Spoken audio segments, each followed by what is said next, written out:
हमारे आस पड़ोस में लोग कहते थे, मेरे पापा को बोलते थे कि यार लड़की है, सरकारी में पढ़ा, क्यों प्राइवेट स्कूल में डाल रहा है। हम अपनी मम्मी की तरह बहुत स्ट्रांग है अभी। She is an inspiration. मैंने एक झुमका बनाया था, हमने 300 रुपए का वो सेल किया था। मेरे को 3.5 घंटे लग गए थे उसे बनाने में। बिल्कुल लाइक वो बहुत बड़ी कंट्रोवर्सी हुई थी लाइक हमारे स्मॉल बिजनेस इंडस्ट्री में कि यार किसी ने ऐसे लेके और ऐसा किया। ऑफ कोर्स ये अनएथिकल तो है ही। हमने, अब मानोगे नहीं, हमने 25 कोलैबोरेशन मान लो अगर हमने किया ना, तो अभी तक उन कोलैबोरेशन से हमें सिर्फ 3 फॉलोअर गेन हुए थे। हम लोग जो आर्या मॉल में लगा रहे हैं डे बेसिस पे, हम 3 दिन के 25,000 देते हैं। Hi guys, welcome back to our channel and welcome back to our another new podcast. तो आज मैं आपको एक ऐसे शख्स से मिलाने वाली हूँ जिन्होंने अपनी बहुत ही छोटी सी लाइफ में काफी कुछ अचीव कर लिया और right now she is running her own business. आज हम क्या जानने वाले हैं इस पॉडकास्ट में कि एक स्मॉल बिजनेस करने में क्या क्या चैलेंजेस आते हैं और बहुत सारी ऐसी बातें जो शायद आप लोगों ने कभी किसी से नहीं सुनी होंगी, वो सारी बातें आज हम इस पॉडकास्ट में कवर करने वाले हैं। सो अंत तक बने रहेगा। चलिए वेलकम करते हैं अनीशा का। Hello Anisha, how are you? Hi Mansi, आप कैसे हो? एकदम बढ़िया। अच्छा, एक चीज मैं आप लोगों को बताऊंगी कि अनीशा से मैं मिली आज मैं पहली बार हूँ। अनीशा से बहुत पहले अनीशा ने मेरे साथ कोलैबोरेशन करी थी कुछ ज्वेलरीज की, तो तब से मैं अनीशा को जानती हूँ। तो आज हम उसी सब टॉपिक के बारे में अनीशा से बात करने वाले हैं। सबसे पहले अनीशा, कैसा लग रहा है आज पॉडकास्ट पे आके?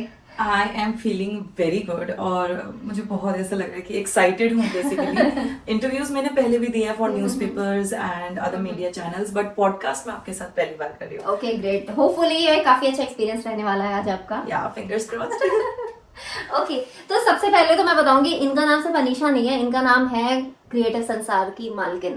तो ये है अपने स्मॉल बिजनेस की मालकिन। तो आपने ये नाम कैसे सोचा? सबसे पहले इसके बारे में पूरा डिस्कशन करेंगे, बट उससे पहले मैं जानना चाहूंगी कि ये जो आप इस बिजनेस में आए हो, इससे पहले आपकी अपब्रिंगिंग कैसी रही है? आपने कहाँ स्कूलिंग करी? आपका बैकग्राउंड क्या रहा और कहाँ से इधर बिजनेस में आ गए? क्योंकि this business is also not easy and इसको प्रॉफिटेबल बनाना इज ऑल्सो नॉट इजी। क्योंकि मैंने भी अपने टाइम पे एक ज्वेलरी बिजनेस कर चुका है जो काफी ज्यादा हैक्टिक होता है। बात रही प्रॉफिटेबल की, हाँ प्रॉफिट आप निकाल लेते हैं, बट ये काफी ज्यादा हैक्टिक होता है। तो आप मुझे स्टार्टिंग से बताइए। So I belong to a total Jat family. Okay, हम लोग जाट हैं, सो हम हरियाणा से ही हैं basically, we are from Gurgaon itself. Mummy है मेरी रोहतक से, सो वो देसी जाट पूरे, मतलब मेरी स्टॉल की शो ही वो होती हैं। मतलब जाट फैमिली से हैं बेसिकली। एंड बचपन से ही वी वर लाइक, हम 3 सिस्टर्स हैं। सबसे छोटे वाली she is a special child, she is 23 years old। And हम लोग जब स्कूल से अगर मैं स्टार्ट करूं, सो हमारे आस पड़ोस में लोग कहते थे, मेरे पापा को बोलते थे कि यार लड़की है, सरकारी में पढ़ा, क्यों प्राइवेट स्कूल में डाल रहा है, ऐसे वैसे बहुत टांग खींचने वाले होते हैं हमारी लाइफ में। सो लेकिन मेरे पापा ने बोला नहीं, बेशक लड़की है, मैं इन्हें बहुत अच्छे से पढ़ाऊंगा एंड जो इनका मन होगा मैं चाहता हूँ वो करे। वो मेरी लड़कियां नहीं, वो मेरे बेटे हैं बेसिकली। सो हम स्टार्टिंग से प्राइवेट स्कूलिंग हमने किया, बिकॉज ये बहुत नॉर्मल चीज है प्राइवेट स्कूलिंग। बट पहले के टाइम में हम सोचे अर्ली 20s में 2000 and 2001 या 2 में तो बहुत बड़ी बात होती थी। And we belong to a zamindar family also. हाँ, सो पापा फार्मिंग करते थे, दादी फार्मिंग करती थी, लेकिन जैसे तैसे लाइक पापा मेरे को अपना लकी चार्म मानते। जब मैं पैदा हुई पापा की नौकरी लगी थी मारुति सुजुकी में। सो जब से हमारी जर्नी स्टार्ट हुई हम लोग प्राइवेट स्कूलिंग की। सो बहुत डिफिकल्ट फेज था उस टाइम पे, मेरी कुछ मेडिकल कंडीशंस भी थी। सो या एपिलेप्सी आता था, यू मस्ट हैव हर्ड कि दौरे पड़ना। हाँ, सुना है। हाँ, सो उस टाइम वो होता था। और कैसे पापा, जैसे मेरे को जैसे ही अटैक आया असेंबली में, ये किस समय का बात है? ये है like I was 4 years old, मैं 4 साल की थी। हाँ, सो कुछ फैमिली ड्रामा था ये जो भी था, तो मुझे आने लगे थे, दौरे आते थे। सो मैं खड़ी खड़ी असेंबली में गिर जाती थी, बैठी बैठी क्लास में गिर जाती थी, ऐसे होता था। पापा को कॉल करते थे, पापा अपनी ड्यूटी छोड़ के आते थे, घर छोड़ के जाते थे मुझे, फिर हॉस्पिटल ले जाना, ऐसे। इट्स लाइक अब मेरे को 23-24 साल हो चुके हैं आराम से मेडिसिन के साथ, but still we are strong. हम अपनी मम्मी की तरह बहुत स्ट्रांग है अभी। She is an inspiration totally. आपको कभी मैं मिलवाऊंगी उनसे। अरे बिल्कुल बिल्कुल, इतनी तारीफ मैंने मदर की पहली बार सुनी। सबकी मदर बहुत अच्छी होती है, ये तो सब कोई मानता है, लेकिन एक कहते हैं ना कि मदर को आप इंस्पिरेशन लेके चल रहे हो, आप ये जानते हो कि हमारी मदर बहुत स्ट्रांग है, और ये मतलब बहुत कम सुनने मिलता है कि और इसके साथ साथ एक चीज और सुनना चाहूंगी कि जो आपने बताया वो क्या अभी भी होता है? नहीं, एपिलिप्सी टचवुड मुझे नहीं होता है, बट उसके कब साथ तक होता रहा ये आपकी लाइफ में? ये आई गेस मैं स्कूल टाइम में ही थी तब तक होता रहा था। एंड वो ऐसा फेज था कि खड़ी खड़ी में गिर जाती थी। ये तो बहुत That dangerous हाँ, है। बहुत डेंजरस था। बट उसके बाद मैंने रिकवर किया। एंड एपिलिप्सी तो नहीं होता है मुझे, अब दौरे नहीं आते, बट हाँ वही ना कुछ साइड इफेक्ट जरूर होते हैं, जैसे anxieties. So I met with anxiety. बहुत बुरा फेज है वो एंजाइटी का भी, लेकिन हमारा कल्चर नहीं समझ पाता एंजाइटी आई अंडरस्टैंड, बिकॉज मैं भी एंजाइटी ब्रेकडाउन्स फेस कर चुकी हूँ, सो आई अंडरस्टैंड कि ये चीजें कितनी ज्यादा डिफिकल्ट है और आप इनसे निकल पाना बहुत मुश्किल होता है। और आप अपनी बात किसी को समझाते भी हो तो सामने वाला समझ नहीं पाता है कि आप एक्चुअली मेंटली कहाँ पे अटक रहे हो। तो उस टाइम पे ना सिर्फ एक सुनने वाला चाहिए, एक अच्छा लिसनर चाहिए होता है कि बस वो आपकी बात सुन ले, उसे कोई उसे कुछ भी नहीं जानना है। लाइक जैसे मैं अपना एक्सपीरियंस बताऊं और आपका भी पूछूं तो यही होगा शायद कंक्लूजन कि बस हमें ये चाहिए कि हमारी बात कोई सुन ले पूरी तरीके से, बस समझे हमें। हाँ, बस समझे, कोई रिजल्ट नहीं हाँ, चाहिए, हाँ, कोई सॉल्यूशन नहीं चाहिए उस चीज का। हाँ, सही क्या हो रहा है, तो क्या अभी भी एंजाइटी इश्यूज हैं? हाँ जी। ओके, तो अभी क्या मेडिकेशन चल रहा है? मेडिकेशन एंड थेरेपीज चल रही हैं। ओके, एंड होपफुली मैं जल्दी रिकवर करूंगी, because I have my family जो समझती है एंजाइटी। टचवुड, क्योंकि इंडियन कल्चर में कोई एंजाइटी डिप्रेशन कुछ समझता ही नहीं है। दे लाइक यार तो पागल है क्या, सब दिमाग में है ऐसे। तो बट मेरी फैमिली समझती है एंड दे अंडरस्टैंड इट। और थेरेपीज मेरी चल रही हैं प्रॉपर एंड जल्दी मैं रिकवर करूंगी। एक टाइम एक्चुअली ऐसा हुआ करता था जब एंजाइटी और मेंटल हेल्थ से रिलेटेड कोई भी अवेयरनेस नहीं हुआ करती थी। मतलब मेंटल हेल्थ को बिल्कुल इग्नोर किया गया है हमारे इंडियन कल्चर में स्टार्टिंग से ही। बट अभी यदि बात करी जाए 2-4 साल से, तो अब थोड़ा लोगों में अवेयरनेस आ रही है कि मेंटल कंडीशन, मेंटल हेल्थ की प्रॉब्लम होना ये कोई पागलपन वाला सीन नहीं है। ये एक वैसी ही बीमारी है जैसे आपको कोई भी नॉर्मल अनदर बीमारियां होती हैं, ये भी वही बीमारी है। और आप मेडिकेशन से ठीक भी हो सकते हो और आप ह्यूमन सपोर्ट से भी ठीक हो सकते हो, बहुत सारी चीजें, क्योंकि मेंटल हेल्थ एक बहुत ही डिफरेंट चीज है बाकी डिजीज से। तो ये सारी चीजें हैं, आई अंडरस्टैंड एवरीथिंग। ओके, तो बात करेंगे, ये तो आपका बचपन निकला, सारी चीजें। यहाँ पे आप अपने यदि प्रोफेशन की बात करें तो इस बिजनेस में आने से पहले प्रोफेशन क्या था और अचानक से इस बिजनेस में आए कैसे? मैं स्कूल टाइम से ही I am very creative person. मेरे को ड्राइंग्स बनाना, आर्ट एंड क्राफ्ट करना मेरा फेवरेट था। लाइक मेरी ज्योति मैम थी मेरी स्कूल लाइफ में, एंड दुर्गेश सर, उनकी फेवरेट बच्ची होना कि कुछ भी कहीं ना कहीं सुन रहे होंगे आपके टीचर आपको। Yes, they follow me on Instagram and Facebook पे भी क्रिएटिव संसार को फॉलो करते हैं। So they are very proud. And उनसे ही हमने सीखा है कैसे क्या चीजें जोड़नी है, कैसे अगर कुछ दिक्कत हो जाती कैसे रब इरेज, ये सब उनसे सीखा है। एंड स्कूल टाइम में मैं पेपर ज्वेलरी बनाती थी, like quilling. And quilling is like आपने पहना, इट्स जीरो वेट, कुछ फील नहीं होता आपको, कुछ सेंस नहीं, मतलब बहुत प्यारी चीजें तब बनाती थी। एंड मेरे स्कूल फ्रेंड्स ने मुझे मालकिन का टैग दिया था। कि एंड उसी टाइम पे क्रिएटिव संसार की क्रिएटिव है, इट्स क्रिएटिव थिंग एंड संसार है। सो उस नाम से ऐसे हुआ। एंड करें मेरे प्रोफेशन की बात, तो before business I was just student. हाँ, मैंने अपना MA किया, BA किया सब, एंड उसमें मैं स्टूडेंट ही थी। एंड वहीं से मेरा प्रोफेशन शुरू हुआ बेसिकली। ओके, मतलब स्टार्टिंग ही आपने अपने करियर की बिजनेस से ही करी है। True, yes. ओके, तो बट लेकिन इसमें कोई एक्सपीरियंस तो आपका था नहीं, आपने अपनी चीजें स्टार्ट करी। मतलब इस चीज को स्टार्ट करने का इंस्पिरेशन कहाँ से मिला? क्योंकि it's not easy at all starting में स्टॉक लाना, करना, मंगाना, कहाँ से लें, क्या लें, बहुत सारी चीजें आई थिंक होती हैं। तो इन सब चीजों का दिमाग में कैसे आया कि इन चीजों को जीरो से शुरू कैसे करते हैं और इन्हें सेल आउट कैसे करेंगे? सो टॉकिंग अबाउट दिस, मैं स्कूल अपने कॉलेज में थी। सो BA चल रहा था मेरा, इंग्लिश ऑनर्स। एंड उस टाइम मैं अपने फ्रेंड्स के लिए, मेरे जैसे फ्रेंड हो गए, सो उन्होंने बोला यार तू मेरी बहन के लिए बना दे इयररिंग्स। तो मैं बना देती थी एंड मैं पैसे नहीं लेती थी। मैंने कहा तू पागल है तेरी। Do you have any pictures उस टाइम के जो भी? हाँ, I have, I'll share. I will show you guys. हाँ, सो उस टाइम बनाती थी तो मैं पैसे नहीं लेती थी। फिर मेरी फ्रेंड्स ऐसे बोले नहीं यार तू हमारे लिए बना रही है, तुझे हम पैसे देंगे। वो जो मेरी 100 रुपए की पहली कमाई हुई थी, मुझे अब भी याद है, 100 रुपए के इयररिंग्स मैंने दी थी, फिर 250 की देनी शुरू करी, और बड़ी हुई तो 350 की देनी शुरू की। ऐसे मेरे फ्रेंड्स ने बेसिकली सपोर्ट किया और उन्होंने ये ब्रांड डेवलप किया, वरना मेरे को था ही नहीं कि यार, मेरे को ऐसा था, महिंद्रा टेक ने मैंने इंटरव्यू भी दिया था महिंद्रा टेक के लिए, एंड मैं क्लियर भी हो गई थी, बट उस टाइम ऐसा बिजनेस का कुछ नहीं था। बट जैसे उन्होंने परचेजिंग शुरू की, मुझे इसमें मजा आने लगा, यार मेहनत लग रही है, लेकिन यार ऐसा है कि कम बजट में, हाँ, और प्रॉफिट हो रहा है, मैं खुद का कमा रही हूँ, वो प्रॉफिट हुआ, खुशी मिल रही है, एंड हाँ, जैसे मेंटल पीस होता है, वो इनर पीस मुझे मिला। एंड घर की सबसे बड़ी बेटी हूँ मैं, सो मम्मी देखो कमा के लाई हूँ मैं, वो वाली खुशी बहुत हुई। सो ऐसे धीरे धीरे, एंड एकदम से लॉकडाउन हिट किया, अब था कुछ नहीं, बनाती गई, स्टॉक रेडी हो गया मेरे पास ढेर सारा। तो मैंने सोचा चलो, ये स्टार्टिंग ऑफ 2021 हमने मेरी फर्स्ट स्टॉल पुटअप की थी in market, and sector 23 HUDA market, वहां की, और वो सारा हमने वो स्टॉक निकाला, एंड 15 दिन की कमाई में मैंने 23,000 रुपए कमाए थे।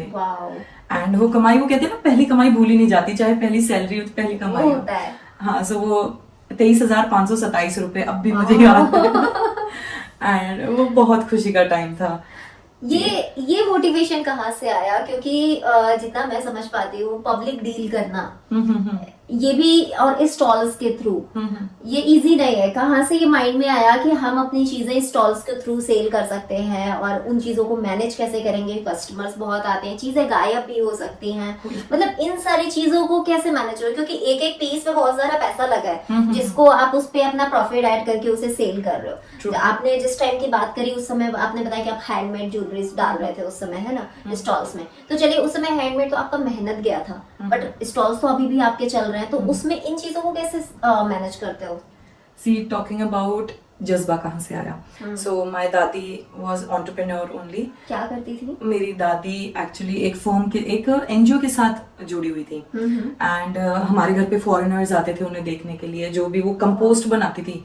मैंने बताया हम लोग जमींदार थे, तो हमारे घर पे गाय भैंसे होती थी पहले, सो उनके डंग से कैसे कंपोस्ट बनता है, मेरी दादी को सब आता था। मतलब ना? नहीं, खाद। अच्छा, ओके, गॉट इट। हाँ, तो वो कैसे बनता है, फॉरेनर्स आते थे देखने के लिए, and we were very like fascinated, यार अंग्रेज आ रहे हैं घर पे, और हम बहुत छोटे होते थे। होली कलर्स बनाना, मतलब शी वॉज एन एंटरप्रेन्योर, और उन्होंने कैसे विलेज वुमेन, हमारी गांव की औरतों को भी ऐसे सेल्फ हेल्प ग्रुप बनाए थे कि औरतें भी कमाए।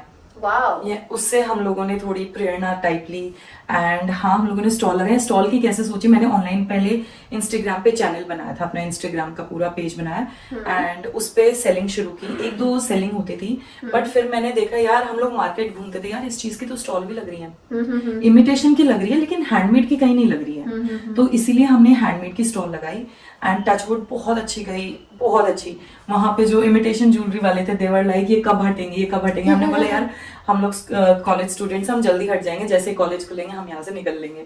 और हमने गुड प्रॉफिट के साथ उस टाइम हम लोग वहां से निकले। लेकिन वहां पे हमने जो देखा कि डिमांड एंड सप्लाई की चीज, हैंडमेड हम बना रहे थे, people were not ready to pay for handmade. वो चाहते थे इमिटेशन ले, यार इमिटेशन पेपर जुड़ रही है, यार पानी लगते है, यार ये तो मैश हो जाएगी। हमने उसका भी सोल्यूशन निकाला, हमने सोल्यूशन उस पर पुट करने लगे, केमिकल सोल्यूशन। अब तुम पानी में भी डाल के रखो, खराब नहीं होगी, मैश नहीं होगी। ये सारी चीजें टाइम टू टाइम हम देखते गए और सीखते गए इस चीज से, एंड फिर हमने ग्रेजुअली इमिटेशन ज्वेलरी भी रखनी शुरू की अपने स्टॉल्स पे। एंड यस, जो आप कह रहे हो, सामान उठता है, सामान बहुत उठता है। और अभी अगर मैं आपको अपनी स्टॉल साइज दिखाऊं तो 10x10 भी हमें छोटा पड़ता है स्टॉल साइज। और जैसे मैं आपको, हम इतनी बड़ी सोसाइटी में गए, गुड़गांव की one of the top societies हैं, वहां पे भी हमने औरतों को, लेडीज को ऐसे स्नैचिंग करते हुए देखा कि ऐसे लेके पर्स में डाल रही है। लेकिन एक तो हम लोग भी यार जाट लोग हैं, धाकड़ हम लोग, मैंने देखा, ले गई वो सामान, ठीक है, मैं पीछे पीछे गई, मैंने अपने इंस्टाग्राम पे भी उसकी वीडियो अपलोड की थी। मैं पीछे के पीछे गई, मैंने कहा मैम आपके हाथ में सामान है, कहती नहीं है। मैंने कहा देखो मैम है, कहती नहीं है, ये लो, ऐसे करके लोग मैनिपुलेट कर रही थी। फिर मैंने देखा मैम पर्स में रखा है, कहती वो गलती से आ गया। मैंने कहा कोई नहीं, गलती से आ गया, वापस दो। ऐसे भी यार होते हैं हर जगह। ऐसे भी लोग मिले हैं जो बहुत गरीब होते हैं, उनके गलती से हाथ में ब्रेसलेट रह जाता है, ब्रेसलेट, तो वो बेचारी आधे घंटे बाद वापस करने भी आते हैं। ऐसे भी होते हैं, मतलब हर तरह के लोगों से अब हम मिल चुके हैं। हमने ओवर 500 स्टॉल्स लगा ली हैं। ओके। It's an achievement. जब मैंने शुरू किया था हार्डली कोई ज्वेलरी होती थी, हार्डली कोई भी नहीं। हैंडमेड तो कोई होता ही नहीं था उस टाइम पे। लोग बनाते थे हैंडमेड, ऑफ कोर्स यूट्यूब से सीखा हमने सब कुछ, लेकिन कोई लगाता नहीं था। तो लेकिन अब देखो ज्वेलरी में इतना कंपटीशन है, इतना कंपटीशन है, बट हैंडमेड हार्डली कोई रखता है। राइट। टोटल कितने समय हो गया इस बिजनेस को चलाते हुए? इस अक्टूबर में हमें 5 साल हो जाएंगे। 5 साल हो जाएंगे। हाँ, वही लॉकडाउन student, के हाँ, टाइम का। हाँ, हमने जब हम स्टूडेंट थे, जब मैंने बैचलर्स भी नहीं किया था, तब से ही मैं इसमें हूँ। एंड मेरा क्रेडिट जाता है इस बिजनेस में आने के लिए मेरे फ्रेंड्स को एंड मेरी सिस्टर को, बिकॉज ये भी उस टाइम पे पढ़ती थी। मैंने इसको सिखाई है बिल्कुल। ये बहुत मतलब ऐसी थी कि मेरी मजदूर जो है मेरी मजदूर बिल्कुल भी, इसको क्राफ्ट में शौक नहीं था। ये शी इज लाइक मैथ्स में परफेक्ट, साइंस में परफेक्ट, ये पढ़ाकू थी और मैं इन क्रिएटिव कामों में आगे थी। सो उस टाइम से मैं इसके प्रोजेक्ट्स बनाती थी, मैं अपने भाई बहनों के प्रोजेक्ट्स बनाती थी। उस टाइम से शौक था मुझे। ये मेरे को हेल्प करती थी। मैंने सिर्फ पेपर ज्वेलरी नहीं, मैंने थ्रेड वर्क भी इसको सिखाया। ये जो रेशम थ्रेड वर्क होता है, रेशम वाला। यस हमने बैंगल्स बनाए उससे। और वहां से कैसे हमें मीन्स प्रेरणा टाइप मिली। मेरे आस पड़ोस की जबकि भाभियां थी, वो मेरे को अपना साइज देके जाती थी कि ये ले मेरी पुरानी चूड़ियां अनीशा, इससे बना दे। मेरी खुद की भाभी बोलती थी अनीशा ले मेरा ये ना शादी का वो जो चूड़ा होता है, अब यार मैं पहनती तो उन्हें, हमारे जाटों में सिर्फ 2 चूड़ियां पहन ली बस, काम करना। लेकिन वो चूड़ा अब कैसे काम है, उन्होंने बोला ये चूड़ा है। तो मैं घिसती थी और उसको शेप में लाती थी और फिर थ्रेड वर्क से उनके लिए पूरा मैंने चूड़ा बनाया है। थ्रेड से लटकने लगाई हैं उसमें बहुत। मुझे जानना है ये मालकिन, मजदूर, ये सब कहाँ से आया? मतलब ये सब क्रिएटिव नेम्स कहाँ से आए? सो स्कूल टाइम में ही मेरे दोस्त है ना मालकिन बुलाते थे। इट वाज लाइक 2014 या 13 की बात है। तो ये वर्ड अभी फेमस हुआ है जब किसी ने ये मालकिन का प्रिया गुलाटी। हाँ, प्रिया गुलाटी शायद नाम है ना, आई डोंट नो, मतलब ये शेयर की। हाँ। तो वही तो जब से फेमस हुआ। लेकिन मुझे 2013 या 2014 में स्कूल टाइम से ही मेरे फ्रेंड्स ने मेरे को मालकिन का टैग दिया था, क्योंकि वो कहते थे यार तू तो मालकिन है, तू तो मालकिन है। ऊपर से जाट थी मैं, so I was very bossy also, कि सबसे ऐसे अपने फ्रेंड सर्कल में भी ऐसे ऊपर स्ट्रॉन्ग टाइप। हाँ, सो पर्सनालिटी भी वैसी है। हाँ, पर्सनालिटी हाँ वैसी। हाँ, तो यार जाट है, जाट तो थोड़े बॉसी होते ही है आखिर टाइम में। सो उस टाइम से मेरे को मालकिन का टैग मिला था। एंड जब क्रिएटिव संसार फॉर्म हुआ मेरे कॉलेज लाइफ में, तो मेरे कॉलेज दोस्तों ने कि मालकिन ऐसा था कि यार तू तो मालकिन है, so let's call you creative संसार की मालकिन या मालकिन। अच्छा, मतलब आपके बिजनेस का नाम भी वहीं से दोस्तों से ही निकला? आपने कुछ ऐसा डिजाइन नहीं करा? मैंने ऐसा कुछ भी डिजाइन नहीं किया। मैं है ना, जब तक हम लोग रजिस्ट्रेशन के लिए जा रहे थे ना, जीएसटी के लिए, तब भी मैं यार क्रिएटिव संसार ठीक रहेगा, कुछ अच्छा सा लेते हैं ना, कुछ शीक टाइप का कुछ लेते हैं ना जो अच्छा लगे, जैसे एलोरा और ये मतलब शीक नेम होते हैं थोड़े। हाँ, तो उस टाइप में ले। तो मेरी बहन बोली नहीं यार क्रिएटिव संसार थोड़ा अलग है, यू आर क्रिएटिव एंड ये तू सिर्फ इसके अंदर है ना, सिर्फ ज्वेलरी नहीं सेल कर पाएगी। अगर तूने थोड़ा स्पेसिफिक दे दिया तो, क्रिएटिव ज्वेलरी कर दिया तो ऐसा तो स्पेसिफिक हो जाएगी। सो लेट्स कीप इट संसार के अंदर सब कुछ तू डाल सकती है। कल को तुझे ज्वेलरी में मतलब दूसरे डिजाइनर कुछ डालना, कपड़े डालने हो या होम डेकोर डालना, जो कि हम सेल करते हैं। हम होम डेकोर भी सेल करते हैं, हम होली कलर्स भी सेल करते हैं, हम दिवाली डेकोरेशन भी, सब हमारा हैंडमेड होता है बेसिकली। सो इसलिए क्रिएटिव एंड संसार, और इसलिए हमारी वेबसाइट भी है creativesansar.in। Okay, great. अभी आपने बोला कि अभी भी आप हैंडमेड चीजें कर रहे हो, तो हैंडमेड आप खुद बनाते हो, बनवाते हो? क्योंकि अब तो चीजें स्टार्टिंग की बात करी जाए तो तब तो स्टॉक कम और उतनी लिमिटेड चीजें थी जिनको आप खुद बिल्ड कर सकते थे। अब तो चीजें बड़ी हो चुकी हैं, तो आप इस लेवल पे आ चुके हो, तो अब उन चीजों को कहाँ से बनवाते हो, या खुद अभी भी खुद ही कर रहे हो सारी चीजें? Talking about like handmade one, so jewellery में मैं कहूँ तो ज्वेलरी में तो स्टिल मेरे को क्योंकि परफेक्शन चाहिए बिल्कुल, कि यार ये वो ना मैं अपनी बहन से बहुत गालियां भी खाती हूँ, नहीं तुझे कुछ रखना चाहिए यार, किसी को तो रख ले जिसको सिखा धीरे धीरे ताकि काम बढ़े, लेकिन मेरे को उसमें परफेक्शन चाहिए। तो एक ज्वेलरी को रेडी करने में कितना टाइम लग जाता है? मैंने एक झुमका बनाया था, हमने 300 रुपए का वो सेल किया था, मेरे को 3.5 घंटे लग गए थे उसे बनाने में। Oh my God! इसलिए हमने वो डिसकंटिन्यू किया। और उसमें आपका, क्योंकि ऑब्वियसली उसकी लागत भी आई होगी उसको बनाने की, तो उसमें कितने का प्रोडक्ट यूज हुआ? अगर मैं उसमें अपना पूरा कॉस्ट निकालू ना, कॉस्ट वॉज हमारा अराउंड 200 रुपीज। ठीक है, मैं अपना समय नहीं लगाती उसमें, मैं सिर्फ कॉस्ट लगाती हूँ। हाँ, वो बहुत स्टार्टिंग की बात थी।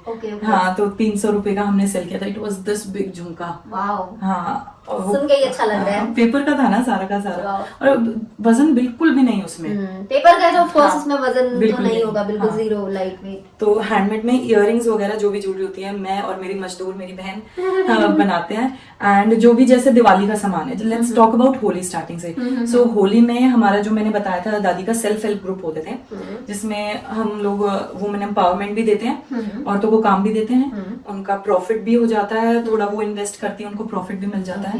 तो होली कलर्स क्योंकि अकेले नहीं बनता है, हम लोग बनाते हैं लाइक 1000 किलो के आसपास हमारा गुलाल बनता है। हाँ, और वो एक ही सीजन में टचवुड खत्म हो जाता है। हमारा बहुत सेल होता है और प्योर ऑर्गेनिक होता है वो पूरा। आप यहाँ तो वैसे देखो एक सोसाइटी में रहते हो जहाँ पे ये चीजें पॉसिबल नहीं है बनना, तो कहाँ पे दादी की प्लेस पे ये सारी चीजें होती हैं? हम लोग सोसाइटी में नहीं रहते, हम लोग गाँव में रहते हैं। हमारा मतलब 1000 एकड़ में, मतलब एकड़ कहते हैं उसको, क्या कहते हैं आई एम नॉट श्योर, मुझे ऐसा लगता था। हाँ, आई नो। हम लोग गाँव में रहते हैं एंड उसमें पूरा बहुत खुला मैदान हमारा घर है, और पूरे उसमें सूखता रहता है, 1000 किलो गुलाल सूखता रहता है। ये देखो, वाओ, मतलब घर कितना बड़ा होगा। हाँ, हमारा घर बहुत बड़ा है, हम लोग खेतों में ही रहते हैं। सो अभी घर बन रहा है, टचवुड बन जाए जल्दी बन जाएगा। हाँ, एंड उसमें औरतें पूरा काम करती हैं। गुलाल रेडी हो चुका है, हम लोग नवंबर से स्टार्ट करते हैं, दिवाली खत्म होते हैं हम लोग गुलाल के प्रिपरेशन में लग जाते हैं। गुलाल बन चुका है, रेडी हो चुका है, अब स्टॉल्स लगेंगी उसके लिए। देन राखी के लिए भी मैंने औरतें रखी हुई हैं जो हमारे लिए काम करती हैं, वो उनका कंट्रीब्यूशन उन्हें बेसिकली आप एम्प्लॉयमेंट भी दे रहे हो। हाँ, मतलब भले ही उसमें दादी का एक मेजर रोल रहा है, बट राइट नाउ भी बात करी जाए तो आप काफी लोगों को एम्प्लॉयमेंट दे रहे हो, अपने आसपास की लेडीजों को। और आप जो अर्न कर रहे हो वो तो कर ही रहे हो, लेकिन हाँ, आप बहुत सारे लोगों का भी भला कर रहे हो, साथ में बहुत सारी दुआएं मिल रही है बेसिकली आपको। इस दुआएं तो ये सब चीजें हमने ना अपने बड़ों से, दादी से सीखा है, मम्मी से सीखा है कि खुशी में दूसरों को भी शामिल करो, सिर्फ दुख में शामिल नहीं करना चाहिए। तो यही चीज है। तो जो भी प्रॉफिट होता था, अब भी जो भी self help group, I can hire them, but instead हम लोग उन्हें अपना पार्ट बनाते हैं, वो अपना इन्वेस्ट करती हैं उसमें, वो प्रॉफिट भी लेके जाती है जितना भी होता है। ये चीज हमने अपनी दादी से सीखी है। मैंने जितना देखा है हरियाणा साइड जो बेसिकली जाट होते हैं, उनमें लेडीजें बहुत मेहनती होती हैं। मतलब अभी तक मैं जितने भी लोगों से मिली हूँ, जेंट्स का नेचर थोड़ा डिफरेंट है, बहुत आराम तलबी वाला नेचर मैंने ऑब्जर्व करा है। हाँ, लेकिन जो लड़कियों का नेचर है, जहाँ मतलब जितनी भी पीढ़ी की लड़कियां लगा लो, सभी लड़कियां काफी मेहनती देखी है मैंने। सब कुछ भी कर सकती हैं, they can do anything, they can do this kind of a work, like higher category का भी वर्क कर सकती है, वो लोअर कैटेगरी का भी कर सकती है, वो सब कर सकती हैं।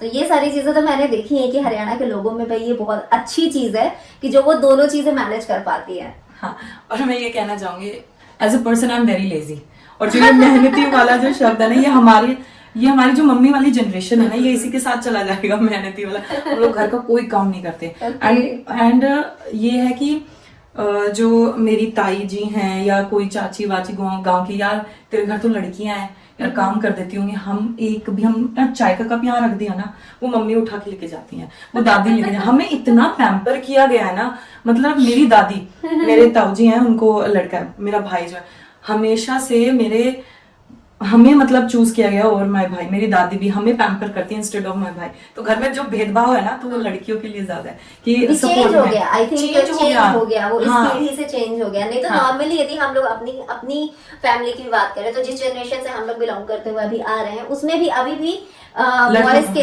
लड़कों को प्रायोरिटाइज किया जाता है। मतलब वो ऐसा नहीं है कि आपको कोई कमी की जा रही है, बट स्टिल वो प्रायोरिटी फील होती है कि हाँ, लड़कों को कुछ प्रायोरिटीज है, लड़कियों को घर के कामों के साथ थोड़ा सा इन्वॉल्व किया जाता है। तो ये नेचुरल है जो मतलब इतने समय से चला आ रहा है। हाँ, अब ये जनरेशन चेंज हो चुकी है। अब जो जनरेशन है, जो हमारी जनरेशन है या जो आने वाली जनरेशन, अब इसमें सारी चीजें इक्वली चल रही हैं। लड़के भी इन्वॉल्व होते हैं। यदि लड़की किचन का काम कर रही है तो लड़का भी करेगा, और नहीं करेगा तो मेरे घर में किट होएगी। तो वो तो जरूरी है करना दोनों को। हाँ, इवन हम अपने भतीजे को, वो सिर्फ 8 साल का है, हम उसको सिखाते हैं कि बेटा कप यहाँ नहीं रखना, जाके सिंक में रखो।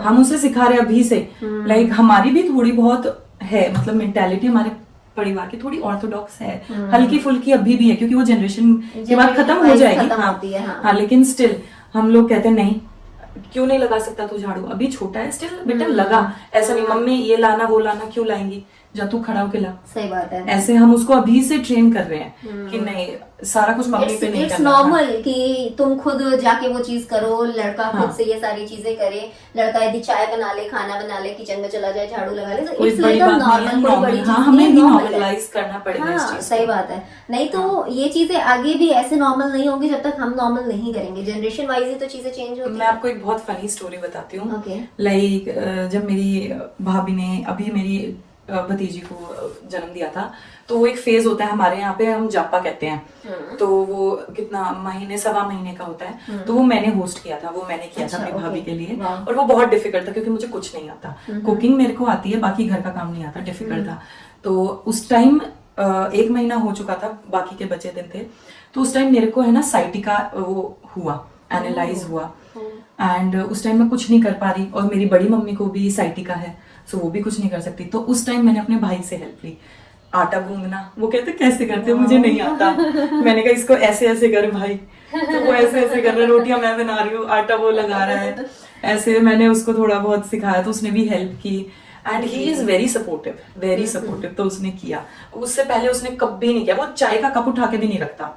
एक्चुअली इसी तरीके के इंसिडेंट्स होते हैं, या इसी तरीके के अटेम्प्ट्स कह लो, कि यही सारी चीजें सिखाते हैं और बताते हैं कि भाई ये चीज नॉर्मल भी है और आप ये चीज कर सकते हो, और आप इसी तरीके से उनको इन्वॉल्व, हाँ, ये कोई बड़ी चीज नहीं है, you have to do this. नहीं तो कल को बीवी आएगी तो वो कराएगी, तो फिर तो करना ही पड़ेगा। बिल्कुल।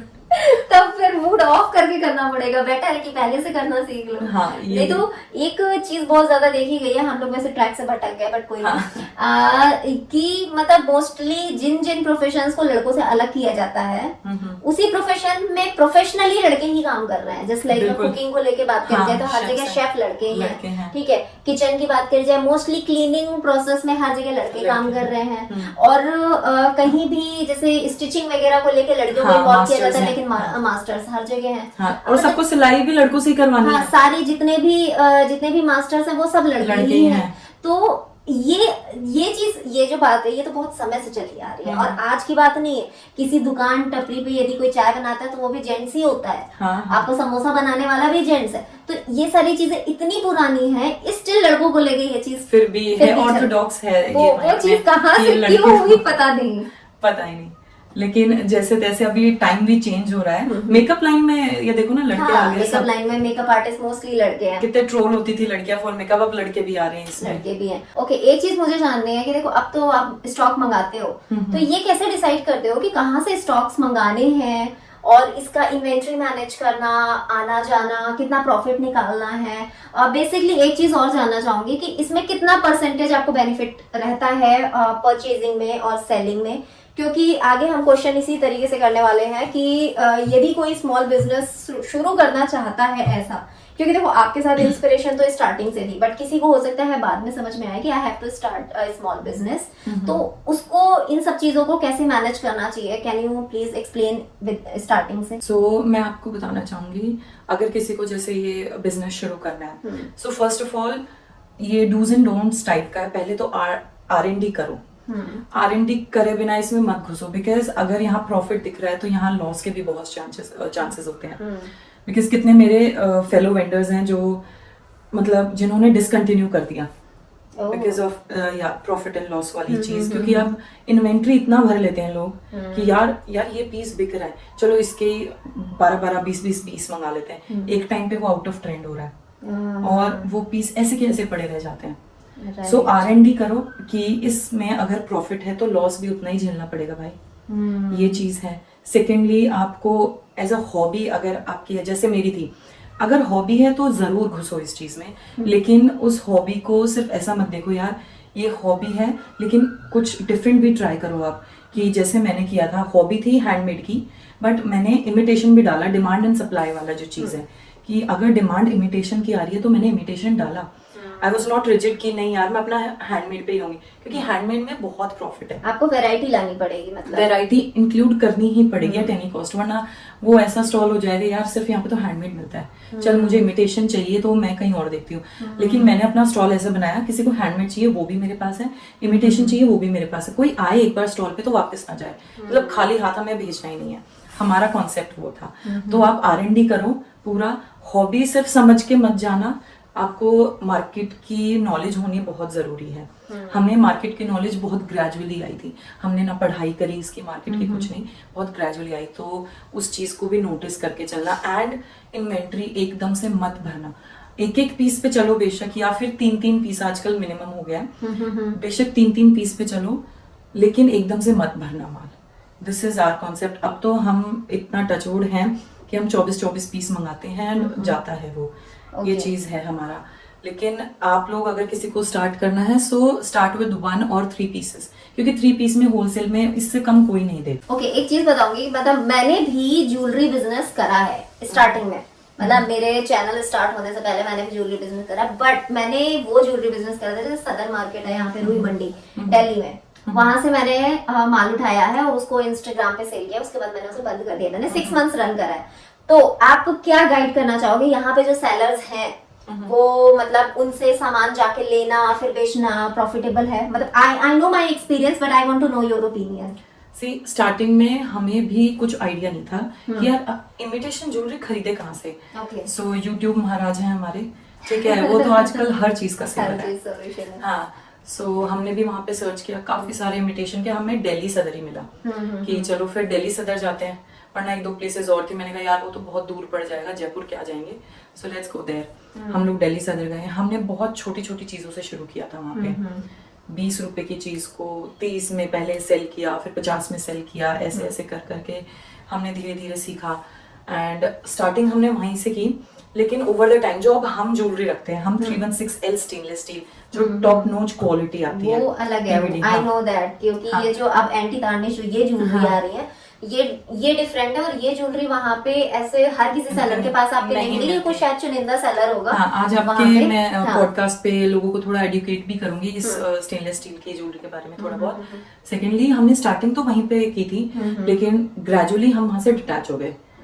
हम अब बहुत नॉमिनल कोई बहुत छोटी चीज होगी उसके लिए जाते हैं, बाकी हम वहां से नहीं करते। हमारा अब इम्पोर्टिंग शुरू हो गया है। अच्छा, ओके। हाँ, अब हमारा इम्पोर्टिंग शुरू हो गया है। सेकेंडली, अब मैं आप लोगों को मतलब बताना चाहूंगी स्टेनलेस ज्वेलरी के बारे में, जो आप हमारे वेबसाइट से भी देख सकते हो, www.creativesansar.in पे, वरना इंस्टाग्राम पे भी देख सकते हो। 2 टाइप की ज्वेलरीज आती हैं स्टेनलेस स्टील में भी। एक होती है 304 स्टेनलेस स्टील, वो भी एंटी टार्निश है। एक होती है 316L स्टेनलेस स्टील, वो भी एंटी टार्निश है। अब 304 पे पीवीडी प्लेटिंग नहीं होती, उस पे होती है इलेक्ट्रो प्लेटिंग, जो कि जैसे कि इफ आई से, जो कि आपको 250 रुपए में भी मिल जाएगी, आपको 300 में, 400 में, 500 में भी मिल जाएगी। ये होती है आपकी इलेक्ट्रो प्लेटिंग, जो कि आप डेली आप उसको पहनोगे भी तो उसका कलर नहीं जाता, अप्रॉक्स 4 से 5 महीने नहीं जाएगा, ठीक, अगर आप नहा भी रहे हो उसके साथ तो। फिर आता है 316, सबका बाप। हाँ, 316L stainless steel PVD plating में। उसमें क्या है, वो स्क्रैच प्रूफ भी होता है। अगर आप उसको पहन के नहा लो, 2.5 3 साल आराम से खींचता है, वो नहीं जाता, वो बहुत जिद्दी होता है, वो बेस्ट। और अब हम उसमें तो ये क्या रेंज में जाती है? हमें उसकी खरीदी इतनी पड़ती है 500 रुपए।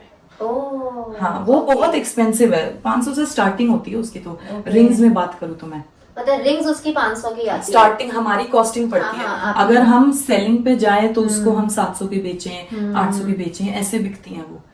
और फिर जैसे ये नेक पीस है, इसमें आप देखोगे करीब से इसमें फ्रेश वाटर पर्ल्स भी लगे हैं। और ये पूरी 316 वो वाली, और ये मेरा स्टॉल पे, मेरे इंस्टा पे मेरा टॉप सेलर रह चुका है। ये वी नेक के लिए परफेक्ट है। किसी ने, कोई क्रिश्चियन थी, उन्होंने अपने वेडिंग के पर्पस पे, रिसेप्शन के पर्पस पे भी ये लिया था। मेरे पास इयररिंग भी थी फ्रेश वाटर पर्ल्स की।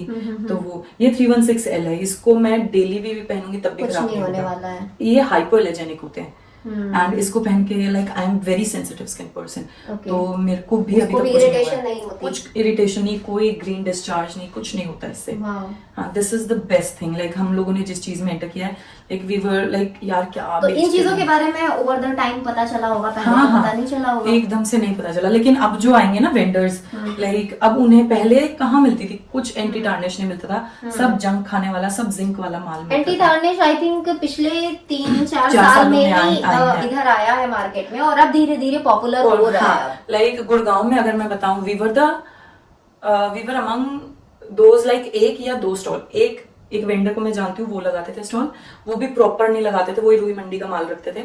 एक हम थे, 4 साल पुरानी मैं बात कर रही हूँ, जो लाइक हम लोग भी हैंडमेड रखते थे, प्लस कुछ रुई मंडी का छोटा मोटा रिंग्स रख लेते थे, जो कि 100 रुपए में निकलती थी, बच्चों के नेकलेस रखते थे। एंड हमने एंटी टार्निश रखना शुरू किया था।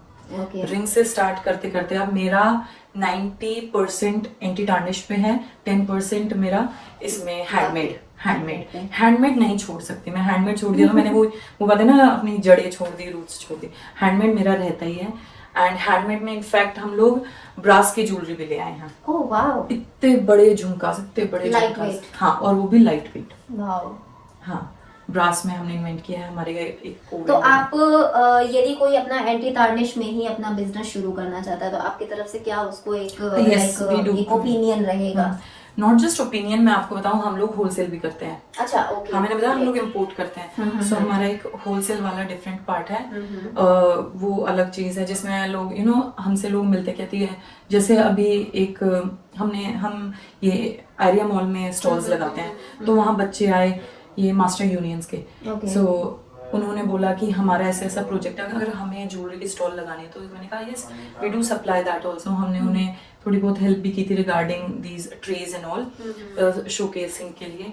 एंड हमने ज्वेलरी भी उन्हें प्रोवाइड की थी। हम काफी सारे वेंडर्स को प्रोवाइड करते हैं ज्वेलरी, हमारा है। तो आपकी तरफ से क्या सजेशन रहेगा कि यदि कोई भी एकदम बिगनर इंसान यदि स्मॉल बिजनेस शुरू करना चाहता है तो उसे कितने पैसे के इन्वेस्टमेंट से चीजों को शुरू करना चाहिए? बिल्कुल, लाइक वो बहुत बड़ी कंट्रोवर्सी हुई थी लाइक हमारे स्मॉल बिजनेस इंडस्ट्री में, कि यार किसी ने ऐसे लेके और ऐसा किया। ऑफ कोर्स ये अनएथिकल तो है ही, क्योंकि as a beginner they don't know कि उनका वो बिजनेस चलेगा नहीं चलेगा, जो इन्वेंट्री वो डाल रहे हैं वो उनकी निकलेगी नहीं निकलेगी। तो आपका क्या ओपिनियन है इस चीज को? हम लोगों ने 5,000 से स्टार्टिंग की थी। सो 5,000 से we have touched good amount. And I would like to say, अगर आप लोगों को स्टार्टिंग करनी है सो बहुत मिनिमल। अगर देखो एंटी टार्निश में यू कैन नॉट गो 5,000 वाली चीजें, 5,000 में मुट्ठी भर चीजें आती हैं। आई रिमेम्बर अभी हम लोगों ने स्टॉक अपडेट किया है, 1 लाख में सिर्फ इतनी सी चीजें आई हैं। मेरी दादी बोली ये 1 लाख है, ये सही में 1 लाख है। सो एंट्री आप 316L में मत करो, क्योंकि 316L में एंट्री करोगे 5,000 में आपकी 3-4 चीजें आएंगी बस, इससे ज्यादा नहीं। और आप निकाल नहीं पाए तो फिर आपको रिग्रेट भी होगा। हाँ, रिग्रेट होगा। तो अगर आपको स्टार्टिंग करनी है, आप 15-20 हजार लो। स्टेनलेस स्टील में जाना है, इलेक्ट्रोप्लेटिंग में जाओ। इलेक्ट्रोप्लेटिंग में क्या है, आप थोड़ा विश्वास भी बिल्ड कर पाओगे अपने कस्टमर्स का, एंड उससे स्टार्ट करो। बाद में दिखे मौका, अगर आपका अच्छा प्रॉफिटेबिलिटी में आपका बिजनेस जा रहा है, then go into 316L। 316L थोड़ा है, रिस्की बिजनेस है, क्योंकि वो बहुत एक्सपेंसिव आता है। लेकिन ये तो तब एंट्री आप कर सकते हो जब आप एक लेवल पे पहुंच जाओ। एंड एक चीज और है कि मतलब यदि किसी को स्टार्ट करना है तो डायरेक्टली आप इनसे भी कांटेक्ट कर सकते हो, because they are also providing. हम लोग वहाँ प्रोवाइड करते हैं, तो आप उन्हें हेल्प कर सकते हो। आपकी इसी बात से ना मुझे एक किस्सा याद आया है अवनीत कौर का, कि उसने भी स्मॉल बिजनेस के साथ एक कोलैबोरेशन करा था, बट उस चीज को लेके काफी कंट्रोवर्सी हुई थी। If you remember, can you बस टेल मी कि मतलब ये जो स्मॉल बिजनेस वाला साइड है, जो कि मुझे काफी अनएथिकल लगा, बट क्या आप इस पे थोड़ा सा कुछ बोलना चाहोगे? बिल्कुल, लाइक वो बहुत बड़ी कंट्रोवर्सी हुई थी लाइक हमारे स्मॉल बिजनेस इंडस्ट्री में, कि यार किसी ने ऐसे लेके और ऐसा किया। ऑफ कोर्स ये अनएथिकल तो है ही, ठीक है, बट द थिंग वाज कि हमारा इन्फ्लुएंसर्स पे थोड़ा वो विश्वास डगमगा गया। नॉट जस्ट इन्फ्लुएंसर्स, एक्ट्रेसेस, यार इतनी बड़ी बड़ी एक्ट्रेसेस अगर ये काम करेगी तो ऐसा हमें लगेगा यार ये तो फिर भी मैक्रो या जो भी माइक्रो इन्फ्लुएंसर्स हैं, यार ये भी तो ऐसा कर सकती हैं। हमारे बेशक जेब से 1 रुपए का जा रहा हो या 50 रुपए का, कितना का भी यार जेब से तो हमारे जा रहा है, वो बहुत बहुत ज़्यादा अनएथिकल था। एंड दूसरी चीज़ मेरे को ये दिमाग में आई थी कि यार ये इस बंदे ने अपनी वॉइस रेस की तो ये केस सामने आएगा, सामने आया। एंड कितनों के साथ हो भी चुका होगा, टचवुड हमारे साथ नहीं हुआ है, कितने केसेस हो भी चुके होंगे जिन्होंने अपनी वॉइस रेज नहीं की, वो तो एक्सीडेंटली ये वायरल हो गई, किन्होंने बनाया भी होगा, वो वायरल भी नहीं हुआ होगा। लेकिन ये चीज ऐसी थी जिससे इन्फ्लुएंसर्स को भी ऐसा हुआ, नहीं भाई हमें बनानी चाहिए, वरना हम कल को ऐसे हाईलाइट होके हम डिमीन हो गए तो कहीं पे। एंड स्मॉल बिजनेसेस को भी एक सीख मिली कि यार हमें एटलीस्ट ऐसे ऐसे करना चाहिए। जैसे हमें एक सीख मिली कि हमें सब कुछ डॉक्यूमेंट करना चाहिए। किसी भी छोटे से काम के लिए भी आजकल वर्ड ऑफ माउथ रह ही नहीं गया है। हाँ, right. सब कुछ या डॉक्यूमेंट करना चाहिए। अगर मुझे सपोज मानसी खरे के साथ कोई भी, अगर मैंने बाटर कोलैब लगा लो या पेड कोलैब लगा लो, हम कर रहे हैं, तो मानसी प्लीज एक हम डॉक्यूमेंट शेयर करते हैं, उसमें you fill all the credentials, जो भी नेसेसरी आप पढ़ लो, ये चीजें हैं, अगर आप ओके हो so let's sign it and let's do this work together. तो ये चीज बेशक थोड़ा लंबा प्रोसेस हो जाता है, बट ये ऐसा है कि ये ट्रस्ट वर्दी है। सामने वाला अगर होगा कि मुझे करना ही नहीं, अगर उसमें मैं खोट होगी, तो वो कॉन्ट्रैक्ट ही नहीं साइन करेगा।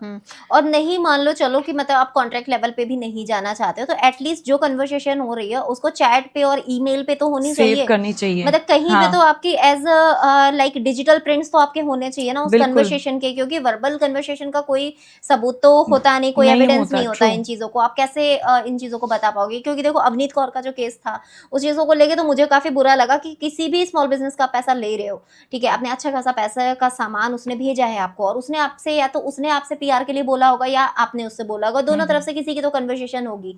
लेकिन हाँ, इन्फ्लुएंसर्स ने करा, इन्फ्लुएंसर ने, सेलिब्रिटी ने हाँ करा कि ठीक है आप मुझे भेज दो, यानी हाँ करा, यानी आप डिलीवरेबल्स देने के लिए रेडी हो।